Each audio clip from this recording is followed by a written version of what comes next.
yang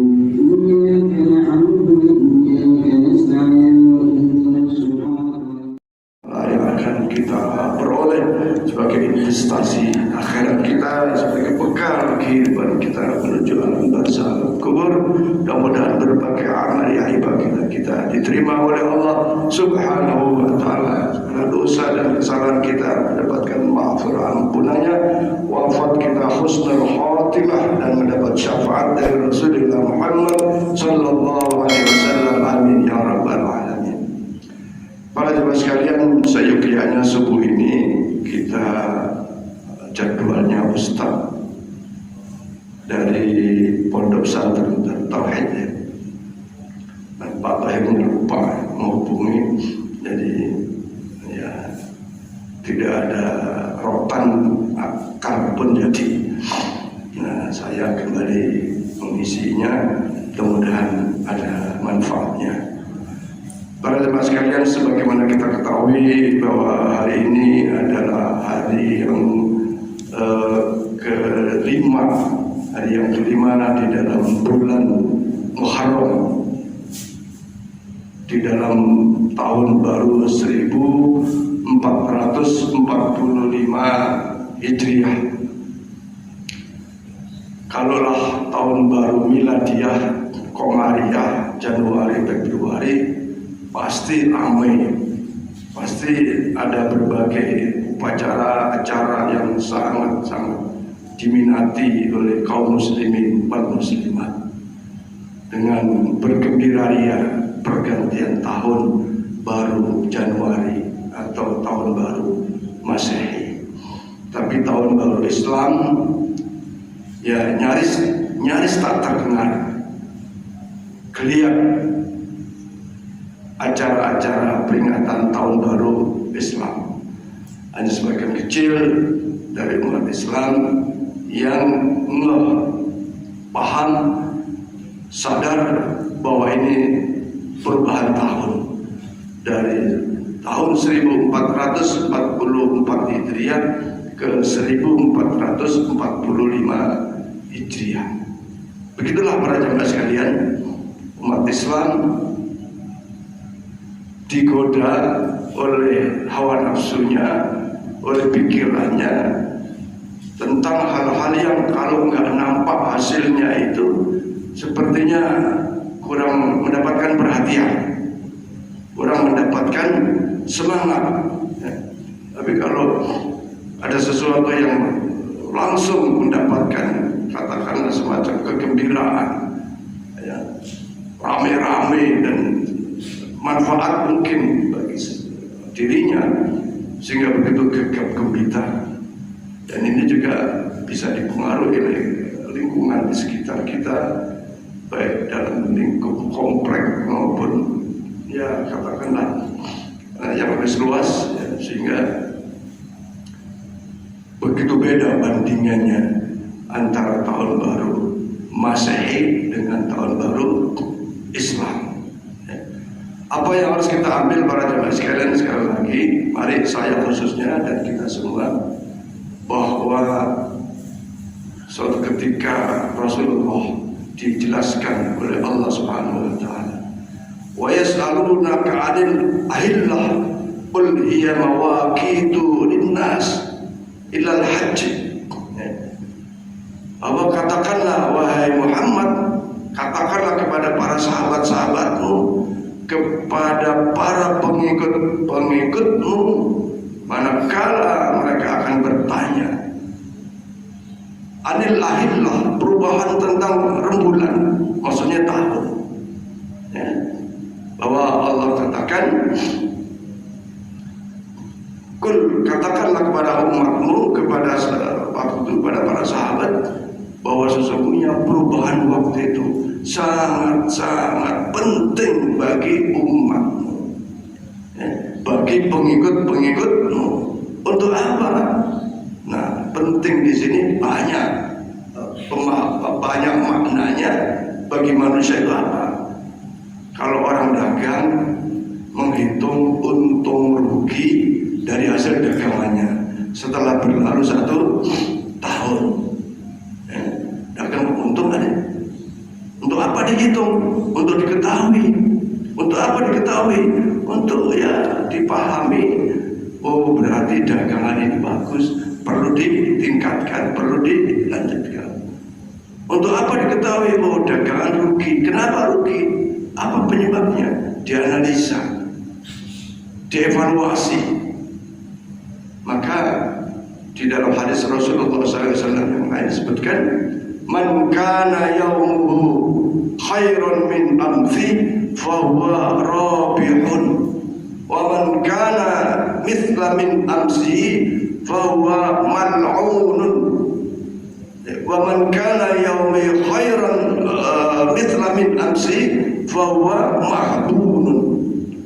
Kata Rasulullah, hai umatku, kalau kalian sudah melihat ahillah, perubahan tahun waktu, lakukan sebuah perhitungan dan lihat, barang siapa yang tahun ini lebih baik daripada tahun kemarin, fahuwa robihun, maka itu termasuk orang-orang yang robih, orang yang untung. Apa maknanya? Ibaratnya dikasih modal waktu 1 tahun, dikasih kehidupan 1 tahun, dikasih kesehatan 1 tahun, ternyata digunakan kepada hal yang lebih baik dibanding sebelumnya, maka dia beruntung. Tapi waman kana mithla min amsi, kalau tahun lalu sama saja dengan tahun ini, bahwa mal'unun, itu tanda orang itu dilaknat. Kenapa dilaknat? Karena nggak bisa menggunakan waktu yang Allah berikan, tidak bisa menggunakan momentum yang Allah kasih waktu. 1 tahun itu berapa? 366 hari, 12 bulan, ya, dan seterusnya. Mal'un, dilaknat. Kenapa dilaknat? Karena nggak menggunakan akal pikirannya untuk mengambil sebuah keuntungan. Waktu berlalu begitu saja. Dari dulu sholatnya ya nggak ada perubahan sepertinya, nggak ada peningkatan sepertinya.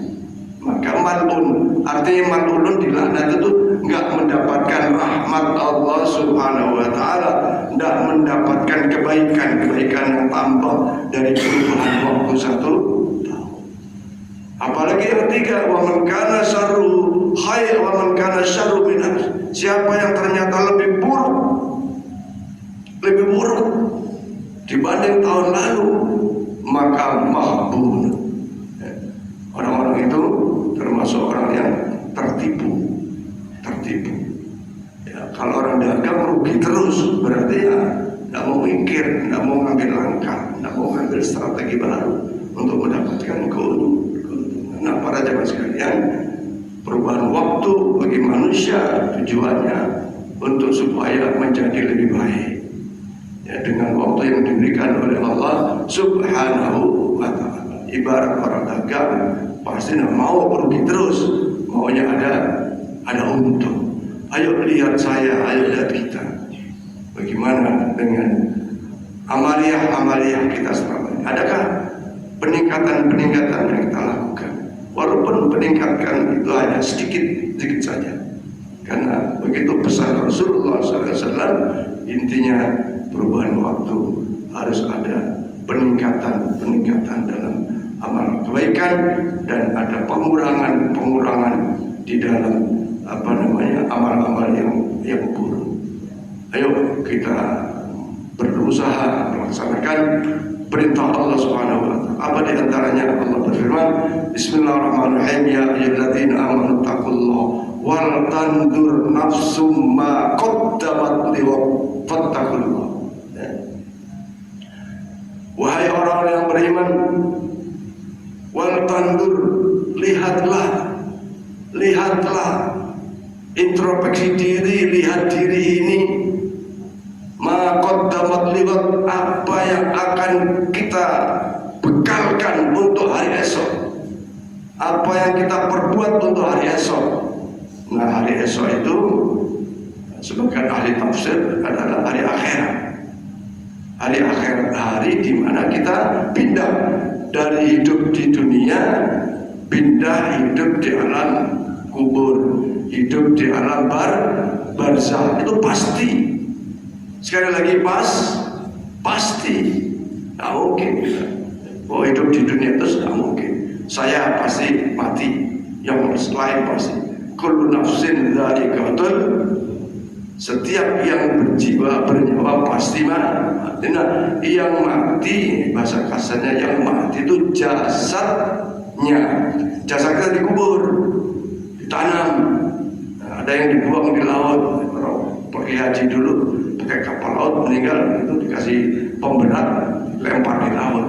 Tapi Islam mengajarkan di dalam pelaksanaan kifayah itu adalah begitu yang meninggal ya, dimandikan, dikafani, disolati dan dimakamkan. Jasad kita boleh hancur lebur di dalam alam kubur, tapi rohnya tidak pernah mati sampai di hari kiamat nanti. Maka khalidina fiha abada, kita akan berada di alam surga itu selama-lamanya. Selama-lamanya rohnya menikmati kenikmatan surgawi. Ada yang nanya, kalau selama-lamanya berarti sama dong dengan sifat Allah al-baqa. Allah itu punya sifat baqa. Baqa itu kekal. Nah, kita jawab, selama-lamanya bagi hamba tidak sama dengan selama-lamanya dengan baqaillah, dengan kekalnya Allah Subhanahu wa ta'ala. Ya memang Allah menghendaki begitu, ya kan? Tapi sebaliknya juga, kalau di dalam ahli neraka itu tidak ada abadanya, tidak ada khalidina fiha abada, nggak ada. Kenapa? Kenapa bisa jadi Allah berkehendak kalau ada umat Islam masuk neraka, ayatnya itu tidak khalidina fiha abada. Boleh jadi dengan rahmat Allah awalnya di neraka, kemudian dipindah ke surga. Tapi kalau di surga khalidina fiha abada. Nah, kekalnya itu tidak sama dengan kekalnya dengan pokoknya, dengan kekalnya Allah Subhanahu wa ta'ala. Ayo, apa yang kita persiapkan menghadapi hari esok kematian? Di antara bekal-bekal yang terbaik adalah yaitu fatazawwadu fa inna khairuz zadi taqwa. Sebaik-baik bekal kita adalah takwa kepada Allah Subhanahu wa ta'ala. Apa takwa itu? Ya tentu saja satu sisi kita jaga hablum minallahnya, jaga kewajiban kita kepada Allah, sholat 5 waktu, puasa di bulan suci Ramadan. Kemudian kalau ada Allah beri kelebihan rezeki, zakatnya. Allah berikan kelebihan rezeki lagi, hajinya. Kemudian Allah berikan perintahkan kepada kita, wa ashiruhunna bil ma'ruf, bergaul dengan istri, dengan keluarga, dengan sesama, dengan sebaik-baiknya. Hablum minallah dijaga dengan baik, hablum minannas dijaga dengan baik. Orang yang hanya menjaga hablum minallah saja, tidak menjaga hablum minannas, itu juga tidak jaminan. Sholatnya rajin, puasanya rajin, ibadahnya rajin, tapi dengki dengan tetangganya sangat luar biasa. Rasa hasud, rasa dengki, rasa iri, apalagi menghibah dan seterusnya, bisa jadi al-muflis. Ibadahnya banyak menjadi bangkrut karena nilai-nilai ibadahnya akan dikurangi dengan dosa-dosa yang dilakukannya, khususnya dosa kepada sesama manusia. Kepada sesama manusia sebaiknya kita punya prinsip husnudzon, baik sangka sebelum terjadi sesuatu keburukan. Ya, kalau sudah terjadi hal yang tidak baik, ya kita harus tidak selalu husnudzon, tapi di awal prinsipnya selalu husnudzon, sangka baik saja, sangka baik. Tapi kalau sudah terjadi sesuatu yang tidak baik, maka kita waspada terhadap manusia. Kan ada yang baik, ada juga yang jahat. Nah, para jamaah sekalian, di antara langkah-langkah yang harus kita persiapkan ke depan dalam rangka menjaga hablum minallah dengan baik, dalam rangka melaksanakan hablum minannas dengan baik, mana yang harus kita dahulukan? Yang pertama adalah qu anfusakum wa ahlikum naro, diri sendiri. Suami berupaya berbuat baik untuk dirinya, untuk istrinya, untuk rumahnya. Berbuat baik kepada Allah, berbuat baik kepada istri dan anak-anaknya, keluarganya. Kemudian yang kedua setelah suami, ya, sebagai pimpinan rumah tangga, kepala keluarga, ya harus memberi keteladanan kepada istrinya, kepada anak-anaknya. Sang istri pun begitu. Qu anfusakum, jaga dirimu untuk tidak berbuat katakanlah dosa kepada suami kepada istri, baru kepada anak-anaknya. Kedua-duanya suami istri memberi keteladanan kepada anak-anaknya. Kalau suaminya berantem terus sama istrinya ngomel terus sama suaminya, anaknya dengar, anaknya lihat, gimana tuh? Ya, apalagi punya anak perempuan, ngomel aja ibunya, nanti ditiru oleh anaknya. Dan saat anaknya berumah tangga niru, dulu ibuku juga ngomel terus sama bapaknya juga ngomel terus sama istrinya, marah terus, apalagi berbuat kasar. Setelah keduanya, maka wa ahlikum, keluarga. Ya, bagaimana dengan keluarga, anak-anak kita? Para jamaah sekalian, hari ini itu hari apa? Hari anak apa? Hari anak nasional, ya. Pak Subhan ini kan saya ajak hari ini acara Pak Rusman Ali ulang tahun, istrinya meninggal haul. Tak bisa karena harus mewakili pimpinannya Pengadilan Tinggi Pontianak mengikuti Hari Anak Nasional. Hari anak diperingati oleh negara, Pak. Kenapa? Karena saking pentingnya wa ahlikum, pentingnya anak. Kenapa anak penting? Anak ini generasi kita. Anak ini pelanjut perjuangan kedua orang tuanya. Maka di dalam Quran surat Al-Luqman disebutkan, ya, surat Al-Luqman ini hamba Allah. Dia sebagai wali Allah, bukan nabi, tapi kisahnya dikisahkan dalam Al-Quran. Kenapa? Saking monumentalnya mendidik anak. Apa yang dididik? Yang dilakukan oleh Luqman kepada anaknya, yang pertama, ya bunayya la tusyrik billah, wahai anak-anakku, jangan sampai kalian tidak beriman kepada Allah, jangan sampai kalian syirik kepada Allah, menyekutukan Allah. Inna syirka la dzulmun adzim, sesungguhnya kesyirikan itu adalah satu kesesatan yang sangat nyata. Ya. Nah, Bapak Ibu, saya tahu insya Allah anak-anak kita semuanya beriman kepada Allah Subhanahu wa Ta'ala. Ayo dijaga, jangan sampai anak-anak kita nanti ketemu orang yang mengajak kepada kesyirikan. Ya. Minggu lalu saya sampaikan, jangan gara-gara calon mantu yang kaya, yang punya pangkat kedudukan, terpengaruh. Jangan karena gantengnya, karena cantiknya, anak laki-laki kita kepincut sama perempuan yang musyrik. Ya, dan itu diharamkan oleh Allah, dilarang oleh Allah Subhanahu wa Ta'ala. Dan nyata dalam kehidupan ini ada orang itu murtad. Yang pertama, jaga itu dalam keadaan apapun, bahkan dalam keadaan kemiskinan pun. Ayo, kekuatan keimanan ini terus kita tanamkan kepada anak-anak kita, kita ingatkan kepada anak kita. Bapak Ibu, bila perlu dudukkan anak kita di tempat duduknya. Misalnya lagi makan, lagi apa, dinasihatin, jangan sampai ya kamu nanti punya cowoknya yang muslim aja kadang-kadang cara mendidiknya nggak tepat, apalagi yang dari awal tidak didahului dengan pendidikan didudukkan anak-anak kita itu, dinasihati, la tusyrik billah inna syirka la dzulmun.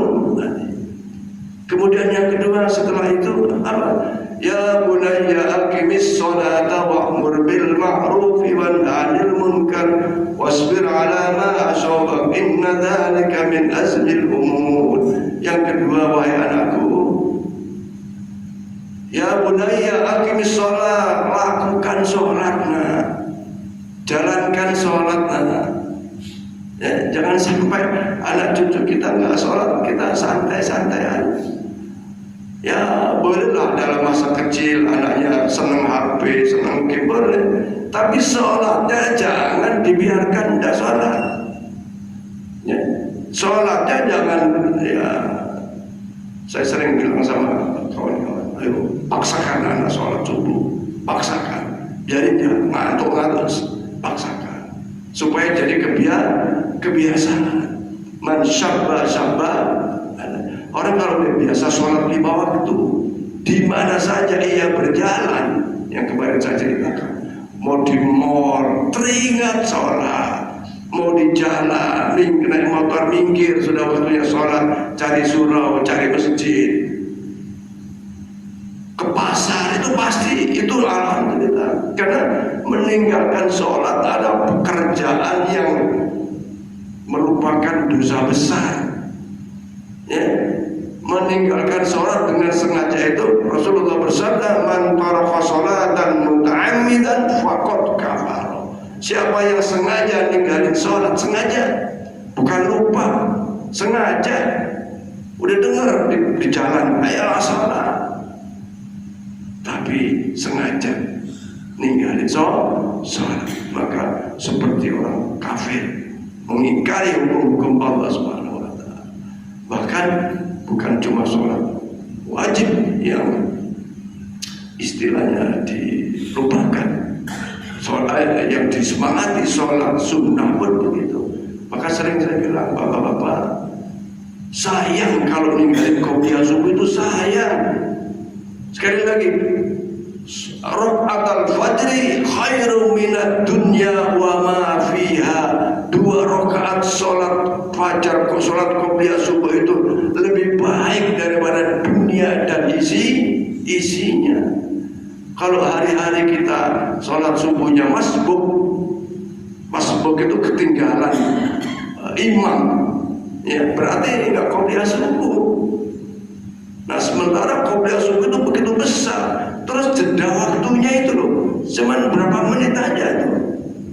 Ini sengaja saya ulang lagi supaya khususnya menyemangati diri saya untuk ya kita sayang enggak qobliyah subuh, sangat sayang.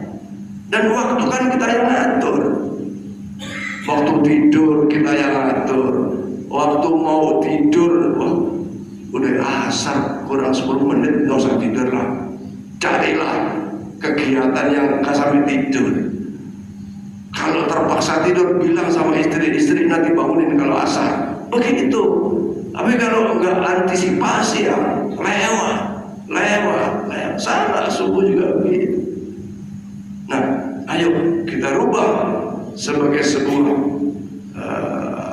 strategi mengisi tahun 1445. Jangan sampai anak kita nggak sholat. Penting loh, Bu. Ibu rajin sholat, bapak rajin sholat, anak kita nggak sholat. Jangan dikira kita terus menikmati hasil, belum tentu. Kenapa? Ada amanah yang Allah berikan kepada kita tentang anak itu. Setidaknya sudah dinasehati. Kalau sudah dinasehati sekali, 2 kali, sekian kali, ternyata juga belum mau sholat. Kalau ditanya oleh Allah tentang amanah anak, ya Allah, saya sudah nasihati ya Allah, saya sudah kasih tahu ya Allah. Gimana kasih tahunya? Nak sholat nak, ya belum maksimal. Yang lalu saya ingat, ayo bangun malam Bapak Ibu, bangun malam, doakan anak-anak kita, doakan anak, bangun malam bermunajat kepada Allah. Ya Allah, Engkau yang punya roh terhadap anakku, ya Allah, jadikan anakku menjadi anak yang taat kepadamu. Begitu. Jangan cuma doa sekedarnya. Jangan cuma nasihat, tapi ada upaya dari orang tua, misalnya tadi dengan bangun malam, dengan munajat kepada Allah, mendoakan. Bayangkan Bu, kalau sudah punya anak yang sudah mapan, senang nggak Bu? Pasti senang. Anaknya dua-duanya sudah punya suami, suaminya posisinya ya bagus, itu pasti orang tua senang. Punya mantunya ahli sholat, mantunya ahli ibadah, dunianya tercukupi, kebutuhan bekal akhiratnya secara zahir nampak. Ya, secara zahir nampak. Maka ada orang tua tuh begini Bu, pada saat dia mau menerima calon mantu, wahai si A misalnya kan, calon mantu, anakku selama ini aku ajak ke jalan surga. Jangan sampai begitu menikah denganmu, anakku kau ajak jalan neraka. Itu ada yang sampai pesan begitu. Ada. Karena kekhawatiran. Bayangkan kalau di neraka itu dipertemukan dengan orang tuanya. Ya Allah maha menguasai alam barzahnya, sehingga ada dialog antara ahli neraka dengan ahli surga. Nah orang tua pasti tidak mau anaknya di neraka, sampai punya pesan-pesan seperti itu. Kenapa? Dijaga betul anaknya. Jangan cuma dilihat ya memang menikahkan anak itu setidaknya ada 4 faktor yang harus dipertimbangkan. Tunkahul mar'ah li arba, kata Rasulullah SAW. Cari calon mantu itu setidaknya ada 4 faktor. Pertama, li jamaliha, cantiknya, gantengnya, boleh. Ya. Kemudian lima liha, hartanya, boleh nggak? Ya boleh. Karena orang rumah tangga nggak punya duit, ya susah bin susah. Kalau susah bin susah, nggak ada kesabaran, ya berantem terus. Dan orang susah itu kan ya tidak enak memang. Ya, saya ngalami susah betul. Satu hari cuma makan sebutir jagung kan susah. Jadi kampung yang kayak gitu susah memang. Yang enak ya punya duit, yang enak. Kesana naik motor, naik mobil, mau berobat ada duit, mau beli minum ada duit. Bayangkan nyekolahin punya duit, enak. Kalau nggak punya, kalau susah ya yang mana susah gimana? Tapi harus keluar dari lingkaran susah itu, nggak bisa gimana? Harus berubah, harus hijrah dari susah menjadi senang. Pasti Allah kasih jalan. Kalau niatnya, kalau usahanya sungguh-sungguh, termasuk mendidik anak juga begitu. Akan ada hasilnya. Kalau cara mendidik kita sungguh-sungguh. Jadi harta boleh dilihat. Kemudian agamanya dilihat. Jangan asal mantu ganteng cantik, keturunan atau keluarga orang kaya. Agama sudah lihat. Ya, kemudian termasuk yang keempat adalah linasabiha, keturunannya. Ya. Kemudian yang ditekankan oleh Rasulullah, fatfar bidzatiddin, agama yang harus didahulukan. Agama di sini diperinci lagi oleh para ahli hadis itu yang punya akhlak yang baik, yang punya karakter yang baik. Ada loh mantu itu membunuh mertuanya. Ada nggak? Wah ada.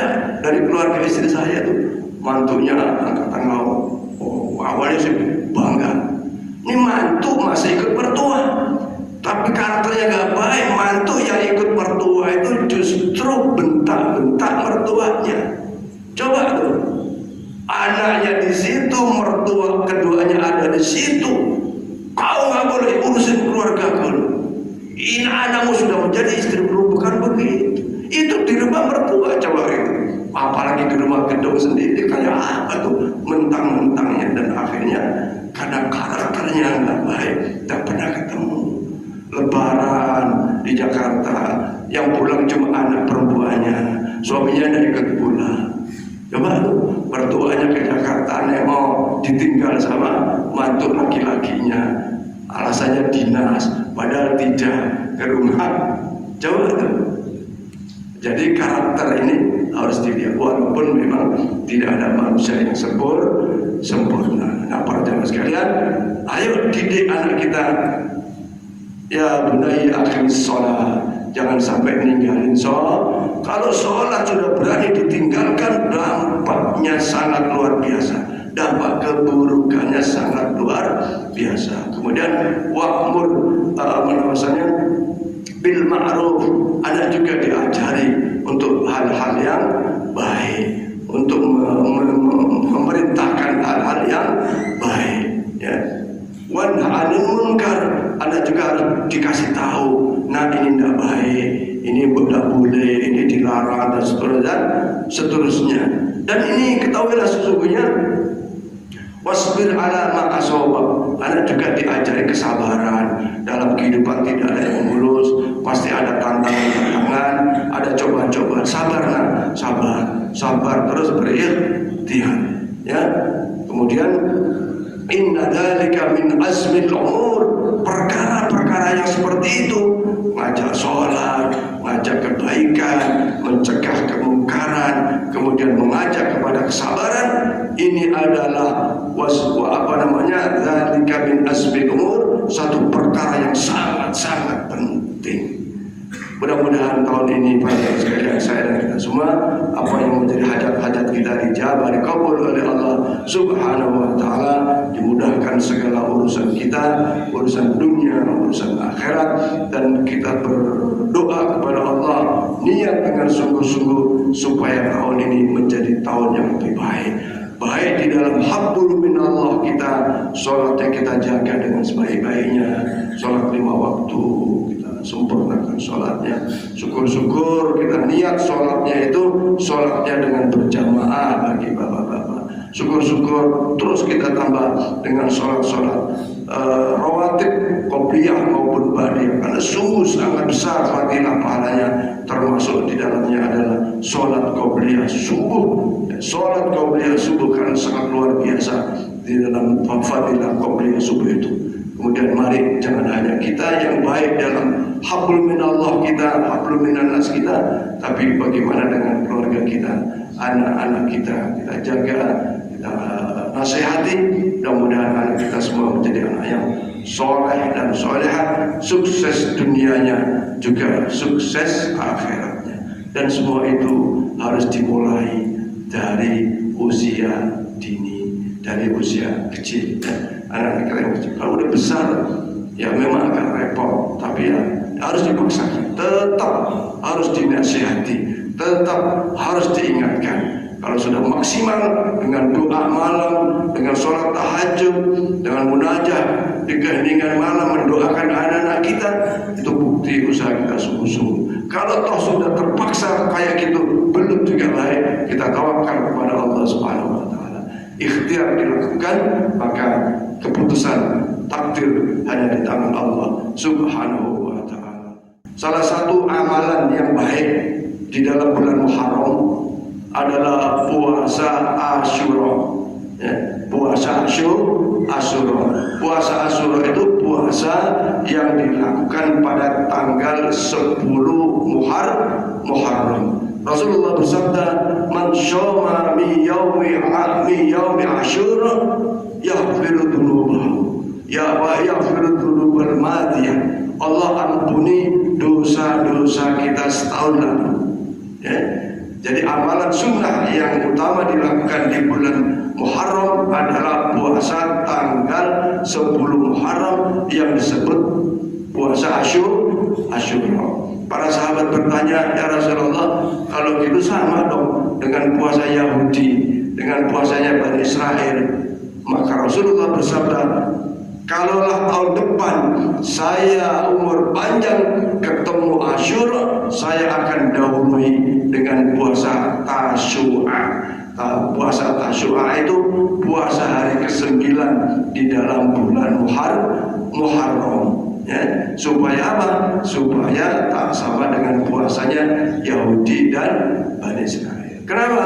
Yahudi berpuasa itu karena bersyukur kepada Allah saat itu 10 Muharram Nabi Musa alaihissalam diselamatkan oleh Allah dari kerjaan Fir'aun. Ya. Maka 10 Muharram itu ada peristiwa yang menyenangkan ya bagi para nabi-nabi Allah. Misalnya Nabi Musa ya dikejar oleh Fir'aun di Laut Merah ya, dengan tongkatnya dipukulkan ke laut, tolak laut menjadi jalan tol, kalau istilahnya Muwaffiq.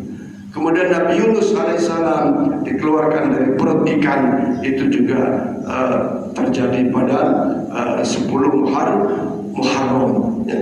Banyak Nabi Ibrahim diselamatkan oleh apinya Nabi Namrud, apinya Raja Namrud, itu juga pada 10 Muharram. Banyak kesuksesan, keberhasilan, kemenangan yang dialami oleh para nabi-nabi Allah itu di bulan Muharram tanggal 10. Maka bersyukur kepada Allah dengan cara berpuasa. Ya. Di yang sehat kita puasa sunnah 10 Muharram.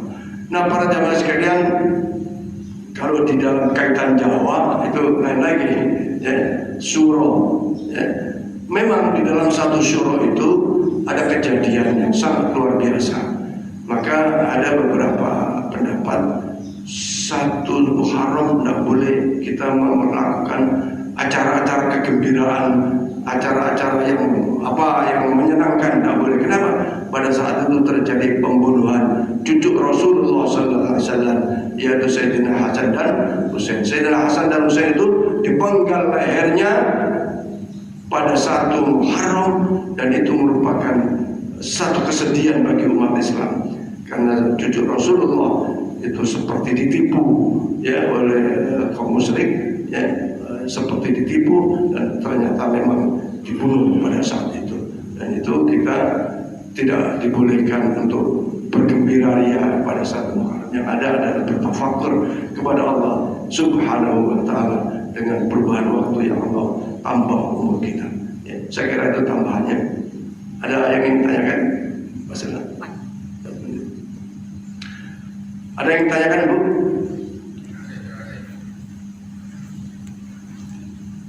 Kalau tidak ada, saya ingin mengajak kepada ada yang tanyakan ya? Nah, saya ingin sampaikan hari ini ada undangan dari Pak Haji Rusman Ali di pondoknya apa namanya? Lupa saya namanya. Nah, kalau ada yang mau ikut silakan, ada kita siapkan 1 mobil. Kenapa kita dorong untuk ikut? Karena kemarin kami undang, beliau hadir dengan rombongannya, dan hari ini insya Allah saya hadir nanti sama Pak Abdul Rani, Pak Tahir nggak bisa ya, nggak bisa, Pak Bari nggak bisa. Kalau yang mau ikut silakan. Pak Muhyar kalau mau ikut di sana boleh, kalau tidak ada kegiatan. Ya, tidak apa-apa. Yang ada longgar saja. Ini sebagai bagian daripada menjaga hablum minan nas tadi ya. Bila kita undang hadir, dan kita diundang ya berupaya untuk bisa hadir. Yang kedua, malam Selasa nih, Pak Rodi Sidur. Pak Rodi, kita rapat khusus bidang imarah tentang khotib tahun 2024, tentang jadwal imam rawatib ya, dan yang berkaitan dengan keumatan, supaya nanti bisa menjadi program sampai tahun 2028 ya. Ada Pak Residur, Pak Nur, bisa habis maghrib malam Selasa dikondisikan. Di Pak Tahir, Pak Sobari, Pak Sekretaris, Pak Sugiarto, sama tim dari bidang imarah ya, saya lupa namanya. Yang jelas ketua bidangnya Pak Rosidur, oleh seksi peribadatan Pak Nur Rahim. Ada beberapa orang lagi nanti kita undang ya. Baik para jamaah sekalian, kalau tidak ada yang ingin ditanyakan, sekali lagi mari kita isi masjid kita ini dengan peningkatan amal ibadah. Bangunan sudah diresmikan secara seremonial, tapi ya masih perlu perawatan, perlu perbaikan. Dan hari Senin nanti kita akan ajukan proposal ke Bank Kalbar. Mudah-mudahan segera ada realisasinya sehingga kita akan buat pagar-pagar pengamanan di depan ini, pagar untuk disabilitas dan pagar tangga untuk TPA dan lain-lain yang kita sempurnakan daripada bangunan masjid kita.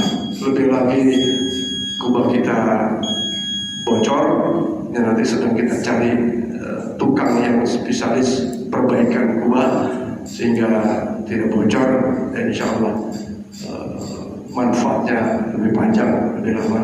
Dan kalau bocor karena karpetnya ini yang harus kita jaga ya.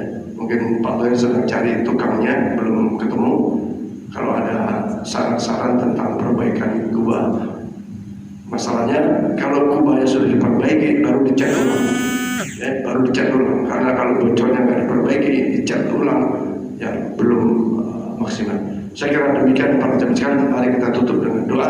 Mudah-mudahan berbagai amal ibadah kita terima oleh Allah Subhanahu wa taala dan kita diberi kekuatan istiqomah dalam ibadah sampai akhir hayat kita. Mudah-mudahan hayat itu husnul khatimah. Seluruh hajat-hajat kita, keinginan-keinginan kita, termasuk anak-anak kita, cucu kita, mudah-mudahan senantiasa dikabul, dijabah, dimudahkan oleh Allah Subhanahu wa taala. Disehatkan kita, dipanjangkan umur kita, dijauhkan dari segala macam penyakit, musibah, bala dan bencana. Yang sakit segera disembuhkan oleh Allah Subhanahu wa taala. Bid'ah qabul mujahidan rasul ala hadhihi wa ala kulli niyatin salihah li ridha illa wal syafa'ati rasulillah wa li qadil hajat fi hadzal jama'ah kullu hajat dunya wa hajat al-akhirah bi barakati salati subuh berjamaah bi barakati ta'ala kulli subuh. Al-Fatihah. A'udzu billahi minasyaitonir rajim. Bismillahirrahmanirrahim. Ar-Rahmanir Rahim. Maliki yaumiddin. Iyyaka na'budu wa iyyaka nasta'in. Shiratal mustaqim. Shiratal ladzina an'amta 'alaihim ghairil maghdubi 'alaihim waladdallin. Amin. Wa ya karim wa ya rahman ya rahim. Allahumma bihaqqil Fatihah, syirril Fatihah, wa bi jahil Fatihah, karamatil Fatihah, wa bi nuril Fatihah, wa bi mu'jizatil Fatihah, wa bi syafa'atil Fatihah. Ya Farid ya Kasih wa rabbi ya mujib da'watal muqtarin, rahmatad dunya wal akhirah wa rahimahu wa anta tarhamuna farhamna bi rahmatin tughnina bi rahmatin anjab. Allahumma ya rahman ya rahim irhamna. Allahumma ya ghani ya mughni ya razaq ya wahhab. اللهم يا قاضي الحاجات يا قاضي الحاجات يا الله يا قاضي الحاجات اقضي حاجاتنا يا الله kabulkan hajat-hajat kami semua ya Allah. Ya Allah hajat itu ya hajat akhirah bi haqqi sayyidina Muhammad sallallahu alaihi wasallam wa bi jahi sayyidina Muhammad sallallahu alaihi wasallam. Rabbana hab lana min azwajina wa dhurriyyatina qurrata a'yun waj'alna imama. Rabbana atina fid dunya hasanah wa fil akhirati hasanah wa qina adzabannar wa adkhilna jannata ma'al abrar ya aziz ya ghafar sallallahu alaihi wasallam Muhammadin wa ala alihi wa sahbihi wasallam. Subhana rabbika rabbil izzati amma yasifun wa salamun alal mursalin walhamdulillahi rabbil alamin. Taqabbalallahu minkum minna wa minkum taqabbal ya karim. Assalamualaikum warahmatullahi wabarakatuh. Sallallahu ala Muhammad sallallahu alaihi wasallam. Sallallahu ala Muhammad sallallahu alaihi wasallam. Sallallahu ala Muhammad sallallahu alaihi wasallam. Sallallahu ala Muhammad sallallahu alaihi wasallam.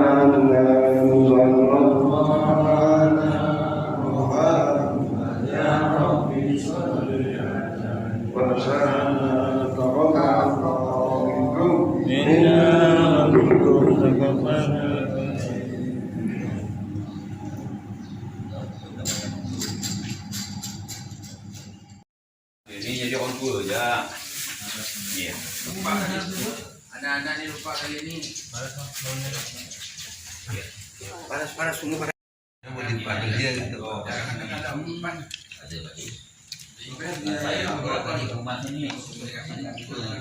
Jadi memang sebenarnya